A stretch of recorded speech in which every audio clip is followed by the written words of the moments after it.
Bismillahirrahmanirrahim. Assalamualaikum warahmatullahi wabarakatuh. Apa kabar semuanya?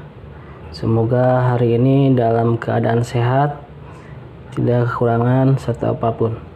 Untuk materi hari ini, sebelum kita melanjut mempelajari animasi, langkah lebih baiknya kita harus tahu dulu bagi yang beragama Islam, hukum-hukumnya membuat animasi gitu. Nah, untuk hukum-hukumnya Bapak juga sudah mencari di internet di berbagai sumber tentang hukumnya animasi, hukum pembuatan animasi. Ada yang memperbolehkan, ada yang melarang mutlak gitu mengharamkan. Nah, tapi di sini kamu harus tahu dulu yang mana yang boleh dan yang mana yang tidak boleh.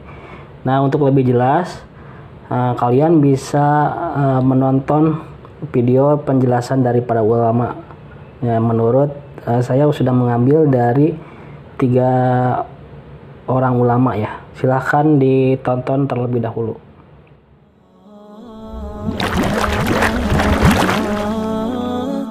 Ustadz Syekh menjawab. Waalaikumsalam warahmatullahi wabarakatuh. Ustadz izin bertanya. Saya seorang mahasiswa yang sedang belajar menjadi pembuat animasi Islami. Di dalam pembuatannya pasti ada tahapan menggambar makhluk hidup. Akan tetapi saya pernah mendengar salah seorang ustadz yang berkata bahwasanya menggambar yang bernyawa itu diharamkan dalam Islam. Yang ingin saya tanyakan, bagaimana hukumnya jika saya membuat animasi Islami tentang pendidikan yang mana di dalamnya terdapat tahapan menggambar makhluk hidup.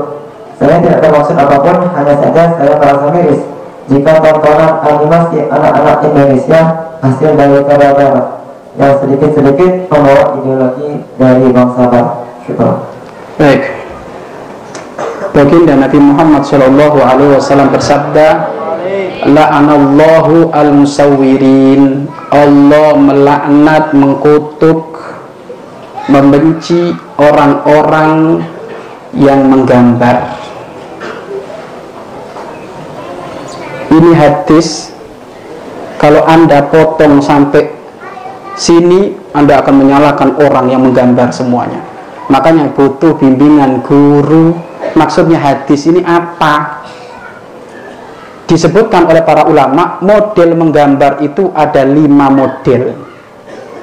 1. Menggambar hukumnya mutlak haram. Haram. Kapan itu? Menggambar yang bernyawa dan berbentuk, yakni patung. Ini mutlak haram. Kesepakatan para ulama mengatakan haram, tidak boleh. 1. Menggambar yang bernyawa dan berbentuk, seperti hanya patung. Lah, termasuk hadis yang disampaikan oleh baginda Nabi Muhammad SAW, la'anallahu al-musawwirin. Asbab nuzulnya hadis ini, Nabi Muhammad pernah ke Habasyah, di kuburan di Habasyah sana itu, kalau ada kuburannya orang soleh, pasti di atas kuburan itu dibikinkan patung gambarnya orang soleh itu. Makanya Rasulullah berkata, la'anallahu al-musawwirin. Allah mengkutuk orang-orang yang menggambar. Maksudnya gambar patung ini. Patung itu berbentuk dan yang digambar dari bernyawa. Ini kesepakatan para ulama, hukumnya adalah haram. Itu 1. Yang kedua adalah mutlak halal. Mutlak halal. Apa itu? Menggambar dari yang tidak bernyawa walaupun berbentuk nggak apa-apa, halal. Apa? Gambar mobil, sok, terserah inti, gambar pohon walaupun berbentuk nongol kayak gitu nggak apa-apa, karena bukan dari yang bernyawa, tidak apa-apa. Yang ketiga, menggambar yang bernyawa namun tidak berbentuk, berarti melukis, menggambar. Lah ini bagaimana Pak Ustadz? Mungkin gambar ayam, gambar monyet barangkali kan gitu. Nah ini bagaimana? Ini ada dua pendapat. Pendapat yang dikokohkan memang tidak boleh, haram.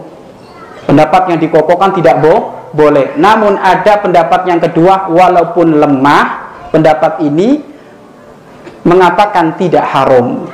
Ya, mengatakan tidak haram. Pengen agar supaya keluar dari keharaman tersebut, sebisa mungkin gambarnya jangan sempurna. Kalau gambar manusia ya kepalanya tok gitu aja lah.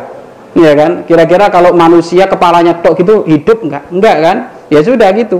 Jadi kalau gambar mungkin separuh badan ke bawahnya enggak ada gitu. Jadi jangan sempurna, biar keluar dari keharaman ini.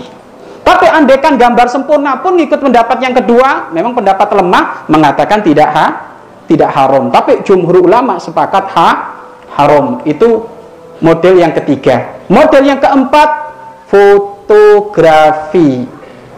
Foto. Nah ini foto ini gimana Pak Ustadz? Foto itu tidak masuk kepada urusan menggambar, iya kan? Juga tidak masuk dalam urusan melukis, karena foto itu memang ngambil aslinya. Melukis itu diharamkan. Jumhur ulama mengatakan melukis itu haram karena dia itu kan menghayal, membikin, ngerenung dulu seperti ini. Loh nanti diancam oleh Allah. Sebagaimana engkau menghayal, maka hidupkan nanti. Diancam oleh Allah di hari kiamat seperti itu nanti. Makanya kalau foto ya enggak, dia enggak menghayal. Memang ada foto ibu yang nongol ya pasti ibu. Iya kan? Nah ini bagaimana kalau foto? Kalau foto tidak apa-apa, selama dengan syarat fotonya terhormat, tidak membuka aurat. Kalau fotonya tidak terhormat, membuka aurat, haram. Ya, tapi kalau foto-foto sewajarnya maka tidak apa-apa. Kecuali di India. Kalau di India memang ulama India mengharamkan foto. Kenapa? Banyak orang-orang India foto itu dijadikan dewanya. Nah, iya kan? Biasanya kalau ibunya meninggal, fotonya itu dikalungin. Ya kan? Nah, ini kalau mau pergi disembah dulu. Nah, makanya ulama India mengharamkan urusan foto karena memang ada sebab. Di sana memang sering mengagungkan foto. Nah, tapi kalau di Indonesia kan tidak, maka foto biasa saja, maka tidak apa-apa dengan syarat tadi itu, ya, tidak membuka aurat. Yang kelima, boneka. Boneka itu bagaimana? Boneka boleh bagi anak-anak kecil, ya kan? Boneka boleh bagi anak-anak kecil. Para santri banat, inti kecil atau sudah gede? Jangan dibawa ke pondok bonekanya itu, taruh di rumah saja. Ya kan? Ini ada santri nggak bisa tidur kalau nggak sama boneka kan gitu. Bonekanya malaikat sudah, ya kan? Jadi kalau anak sudah gede nggak boleh, kalau anak kecil nggak apa-apa. Siti Aisyah dulu pernah memegang boneka di saat beliau masih kecil, Rasulullah nggak marah. Tapi kalau sudah balik, sudah gede, ditinggal itu, ya kan? Ditinggal. Lah animasi tadi itu mana? Animasi tidak masuk model yang pertama. Kenapa? Animasi itu hanya gambar saja kan? Iya kan? Tidak ada bentuknya kayak patung, hanya gambar saja. Maka animasi itu boleh paling hati-hatinya ngambil pendapat yang ketiga. Pendapat yang ketiga apa tadi itu? Tidak ada bentuk namun menggambar yang bernyawa. Maka ini ada dua pendapat. Memang jumhur ulama mengatakan haram, tapi ada ulama juga mengatakan boleh. Selagi itu perbedaan ulama, maka ambil perbedaan ulama itu dengan cara yang baik. Kalau memang misimu untuk membuat karton-karton Islam karena menyaingi karton-karton orang-orang kafir yang di sana macam-macam, maka ini tidak apa-apa.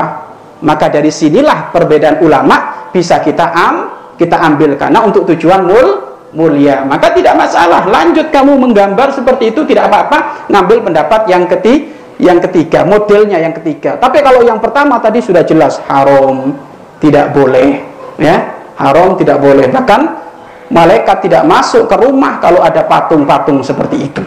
Maka nggak ada perlunya, ya, nggak ada perlunya. Kalau nggak tahu, yang namanya orang nggak tahu. Kalau setelah tahu ya sudahlah, dianu saja, dilenyapkan, nggak usah ditaruh ada di rumah kita. Baik itu berkenaan dengan urusan apa? urusan menggambar atau animasi. Wallahu a'lam bishawab. Masalah gambar itu adalah macam-macam. Gini loh ya. Gambar ada Buya rinci di dalam benang merah, ada 5 model gambar. Gambar yang mutlak diharamkan adalah apa? Gambar yang mutlak diharamkan adalah patung. Patung itu adalah gambar yang mujassamah. Gambar yang mujassadah al-mujassamah. Mujassadah yang berbentuk. Jadi ada gambar yang mutlak haram, tidak ada tawar, adalah gambar yang mujassadah yang berbentuk dari yang bernyawa. Yang berbentuk yang bernyawa. Itu adalah mutlak haram, tidak ada tawar. Patung-patung. Kecuali ini pengecualian. Pengecualian ini adalah yang kelima sebetulnya. Nanti ada jenis, ada 5 model. Yang pertama adalah gambar yang berbentuk mujassadah, itu haram mutlak. Tidak ada tawar dalam hal ini. Kemudian yang kedua adalah gambar yang mutlak halal, berbentuk atau tidak berbentuk. Mutlak halal adalah gambar dari yang tidak bernyawa. Jelas? Yang pertama mutlak haram, yang kedua mutlak halal. Dari gambar yang tidak bernyawa. Jelas? Gambar yang tidak bernyawa, pepohonan. Itu di samping ada gambar pepohonan yang hidup. Yang timbul ya, pohonan. Patung pepohonan, nggak ada masalah, itu tidak haram. Kemudian ini yang ketiga adalah gambar yang tidak berbentuk dari binatang, dari yang bernyawa. Lukisan manusia. Lukisan dari apa? Dari gambar binatang. Lukisan, dan lukisan ini ada ulama berbeda pendapat dalam hal lukisan yang bernyawa. Lukisan yang bernyawa, yang sempurna, yang utuh. Lukisan yang bernyawa, banyakkan ulama mengatakan itu hukumnya adalah haram. Lukisan yang bernyawa hukumnya adalah haram, kebanyakan ulama. Jika gambarnya utuh. Maka jika dipotong kakinya atau apanya, kepalanya, maka itu tidak haram lagi menurut jumhur ulama. Tapi pendapat yang kedua, maka tidak haram, ini lemah pendapat yang kedua. Artinya kalau urusan lukisan ini masih ada celah. Cuman kebanyakan ulama mengatakan haram. Yang keempat adalah fotografi. Fotografi. Jadi kalau fotografi itu adalah tidak termasuk golongan melukis, karena melukis itu diharamkan karena dia menghayalkan sesuatu, membuat sesuatu, nanti diperintahkan ahyu ma khalaqtum, hidupkan apa yang telah kau buat. Jadi apa? Kita menghayalkan sesuatu bentuk lalu kita gambar, maka ini yang tidak boleh. Tapi yang namanya fotografi itu bukan membentuk sesuatu yang baru, tapi orangnya ada, binatangnya ada, kemudian dibidik sama kamera, kemudian disimpan di dalam alat simpannya, kemudian ditampilkan lagi dalam bentuk yang berbeda. Itu bukan bagiannya ini. Ini bukan bagian lukisan. Kenapa? Saya tidak membuat sesuatu yang baru. Coba gambarnya ibu adalah tetap gambarnya ibu, bapak gambarnya bapak. Itu lain, bukan masuk bab yang diharamkan ini. Maka fotografi dia. Dan fotografi lah. Maka di dalam urusan fikih ini ada namanya tahqiqul manat sama tangqihul manat. Tahqiqul manat itu adalah apa yang disabdakan Nabi yang waktu itu apa sih? Sebenarnya yang dimaksud dengan la'anallahu al-musawwirin, Allah mengutuk orang-orang yang menggambar. Gambar apa sih? Waktu Nabi ngomong begitu tuh apa judulnya? Waktu itu Nabi adalah melihat orang-orang yang ada di Habasyah sana, jika ada yang meninggal orang soleh dari mereka, dibuatkan patung di atasnya. Orang soleh dari mereka meninggal, dibuatkan patung, maka Nabi mengatakan la'anallahu al-musawwirin, maka Allah mengutuk orang-orang yang membuat gambar patung. Itu di situ bukan fotografi. Fotografi belum ada pada zaman Nabi SAW. Maka kalau fotografi tidak ada masalah, asalkan mohon maaf tidak membangkitkan syahwat, membuka auratnya, tidak membangkitkan syahwat. Kalau membangkitkan syahwat sudah nggak benar itu. Membangkitkan syahwat, naudzubillah. Ini lagi ada santri kebablasan. Lah kalau ngelihat foto porno sih nggak apa-apa. Kenapa? Kan nggak sesungguhnya. Aduh, ini sakit bener tuh waktu nyantri ini. Karena nggak sesungguhnya. Yang haram adalah melihat yang sesungguhnya. Pakai hujah lagi. Hujahnya bagaimana? Suatu ketika jika ada orang berkata bahwa kalau aku melihat istriku, maka kalau aku melihat apa, maka istriku akan tercerai. Kalau sekarang aku melihat istriku, maka akan tercerai. Lalu aku melihat dari cermin, maka tidak tercerai, kata ulama. Melihat dari cermin. Kenapa kok tidak tercerai? Karena cermin tidak sesungguhnya. Ini kan urusan sumpah. Cuman kalau orang lihat dari cermin gambar orang telanjang itu ya tetap bangkitkan syahwat. Foto aneh bener nih kadang-kadang. Ini fikih ngantuk itu namanya. Sampai ada suatu ketika orang bertanya, subhanallah ya, semoga Allah mengampuninya dan mengampuni kami semuanya. Waktu berada di, kita belum pindah ke sini, ada seorang yang dia sebetulnya ustadz juga. Mau melihat gitu saja kok haramkan, itu bukan sesungguhnya. Apalagi jika untuk membangkitkan syahwat di saat kita ingin hubungan dengan istri. Innalillah, subhanallah. Sudahlah, kalau memang ada orang pernah senang melihat yang demikian, itu tidak baik, jangan disebarkan ke orang lain lalu berfatwa itu boleh. Anggap saja itu aib sendiri, minta ampun kepada Allah. Jangan memfatwakan nggak apa-apa. Bagaimana bangkitnya syahwat dari apa kira-kira? Ulama mengatakan kalau kita ngelihat tremos hingga tembok syahwat, jangan dilihat di tembok. Ini menjadi masalah kadang-kadang orang yang ngentengin ini, ngaji tapi ngentengin. Asalkan tidak asli, tidak sesungguhnya, maka tidak haram. Subhanallah. Pantes kah kayak gitu? Ya. Kalau memang itu mungkin orang punya kebiasaan jelek, urusan dia dengan Allah, minta ampun setiap saat. Mungkin dia lihat minta ampun. Tapi jangan berfatwa, jangan mebarkan fatwa, itu boleh. Jadi fotografi asalkan wajar, itu bukan sesuatu yang diharamkan. Akan tapi harus kita hargai. Ada ulama India, dari saudara-saudara kita ulama India dari ahli sunnah wal jamaah, yang mereka adalah kebanyakan Maturidiyah. Banyak dari India, termasuk foto pun diharamkan oleh mereka. Tapi ini bab saddu dhara'i, karena memang mereka punya misi besar. Sebab orang-orang di India itu adalah biasa menyembah berhala dan dewi yang dipatungkan oleh mereka. Tapi di saat mereka bepergian jauh, tidak mungkin membawa patung, akan tapi di kamarnya dipasang gambar dewa-dewi dan disembah. Kemudian ada sampai kita punya kawan yang waktu itu dari India mengajar ilmu komputer, ternyata setelah kita masuk kamarnya itu begitu, ada gambar-gambar itu. Maka setelah itu kami tersadar, oh benar, makanya kalau ulama India keras, biarpun foto haram. Kenapa? Karena mereka masih dekat dengan membawa gambarnya dewi. Tapi di masyarakat yang aman seperti ini tidak ada masalah, foto-foto nggak ada masalah, asalkan foto yang benar, foto yang terhormat. Kemudian yang terakhir, yang kelima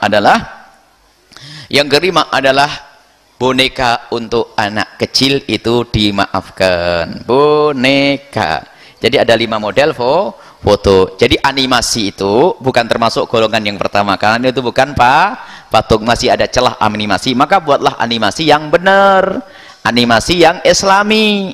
Maka kalau animasi itu adalah bukan termasuk golongan yang mutlak diharamkan. Animasi bukan mutlak yang diharamkan. Paling tidak masuk bab yang kedua atau bab yang ketiga. Jadi tidak mutlak diharamkan, masih ada celah. Maka kalau ada orang yang menekuni dunia animasi membuat kartun islami, apalagi kartun, kalau kartun sudah modelnya tidak kayak beneran kan, kartun. Jadi insya Allah ini sesuai dengan yang kita rinci tadi, itu bukan mutlak diharamkan. Maka insya Allah akan menjadi baik jika tujuan Anda baik, animasi untuk membuat misalnya film-film islami, cerita-cerita islami, ya, film kartun islami, maka itu adalah menjadi hal yang baik, karena ini adalah masalah orang ulama berbeda pendapat. Selagi berbeda pendapat, gunakan untuk kebaikan. Ulama berbeda pendapat. Yang mutlak haram adalah membuat patung, itu saja, selesai. Wallahu a'lam bishawab.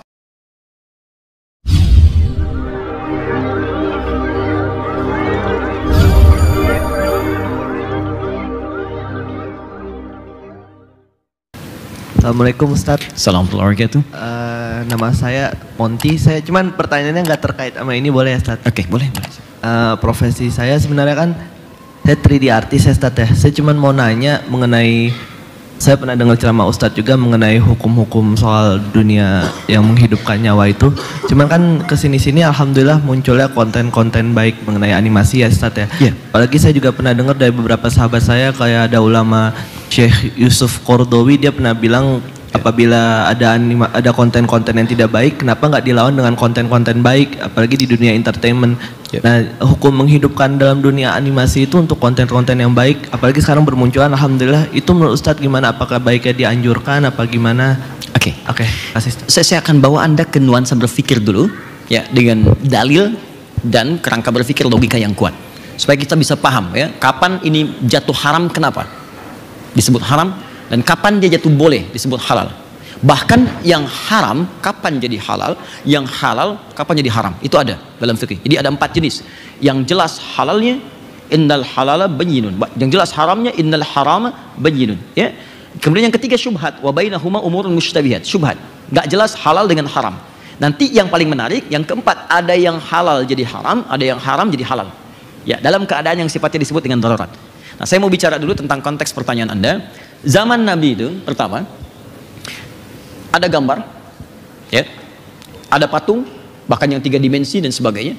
Baik, ini dia punya 2 penilaian dari Nabi. Yang pertama yang mutlak, langsung Nabi benci dengan itu, bahkan mengatakan kalimat-kalimat yang menunjukkan pengharaman mutlak langsung, haram, musyrik, turun ayat An-Nisa 48, ya, sampai disebut lagi di An-Nisa ayat 116 sebelumnya, ya, innallaha la yaghfiru ayyushraka bihi wa yaghfiru ma duna dzalika liman yasha. Allah enggak akan mengampuni dosa syirik. Syiriknya apa? Dia langsung tunjukkan pada patung di surat An-Najm itu, ya, Lata, Uzza, Manat dan seterusnya. Disebutkan yang disembah pada saat itu. Patung-patung sesembahan, patung-patung kemusyrikan. Ada gambar-gambar yang diagungkan. Jadi kalau ngadap ke gambar itu serasa mendapatkan kekuatan spiritual. Ada. Jadi dulu ada 3 golongan yang dimuliakan oleh jahiliyah. Satu penyair, ya, orang di dunia seni, sampai turun surahnya surah ke-26 Asy-Syu'ara. Itu dikecam oleh Quran karena seringkali menghabiskan waktu pada yang tidak penting dan sering berbuat maksiat. Misal ayat 224 Quran surah ke-26, wasyu'ara'u yattabi'uhumul ghawun. Ayat 225-nya, alam tara annahum fi kulli wadin yahimun. Para penyair itu, orang yang pembuat lirik-lirik, ya, seni-seni di masa itu jahiliyah, dia sering menghabiskan waktu pada yang tidak berguna, kata Allah. Pergi ke lembah-lembah, sampai lupa dengan istri, lupa dengan anak, lupa dengan keluarga, cuma nyari inspirasi. Setelah datang ilham, kadang minta bantuan jin, balik lagi bikin lirik, terus cuma disampaikan aja jadi angan-angan.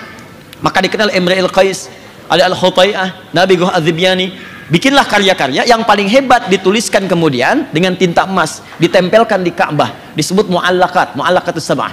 Contoh Imrul Qais, kibana min dzikra habibin wa manzili bi saqtili wa bainad dakhuli fa haumali, tempel.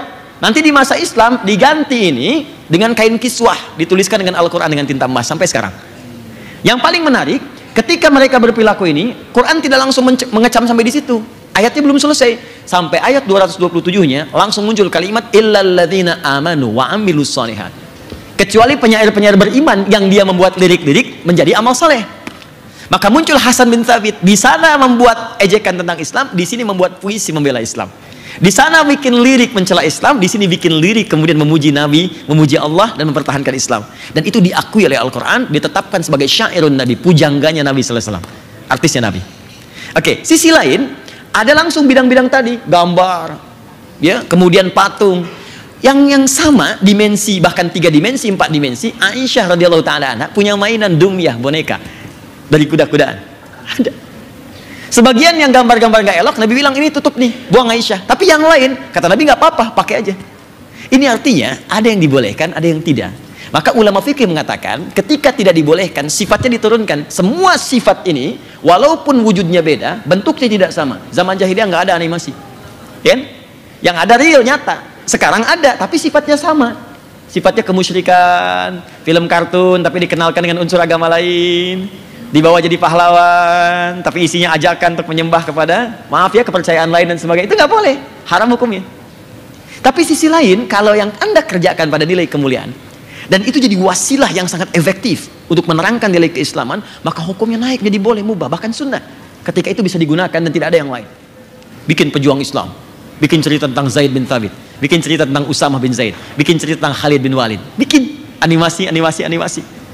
Ya, ada Upin Ipin sekarang, ada Nusarara, ada macam-macam. Silahkan kembang. Saya termasuk yang condong kepada pendapat ini, dia boleh digunakan dan dalilnya sangat kuat di situ. Sah hukumnya. Jelas ya? Ya, kalau ada orang yang berpendapat berbeda, jangan dicela, dihormati aja. Nggak apa-apa, Anda dengan pendapat Anda, saya hormati. Tapi kan Anda tidak perlu mencela saya. Jangan sampai perbedaan pendapat itu menghalangi Anda minum teh bersama. Jelas ya? Doakan sudah. Apa yang mau dicapai? Apa puas dengan hanya ngajak orang maksa ikut saya? Terus apa yang mau dicapai?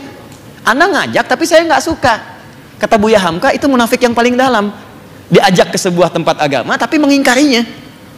Ya, ikutan ke tempat agama lain tapi kita ingkari. Itu kata Buya Hamka, hipokrit yang paling dalam. Sama dengan Anda maksa orang tapi dia nggak suka dengan Anda, untuk apa?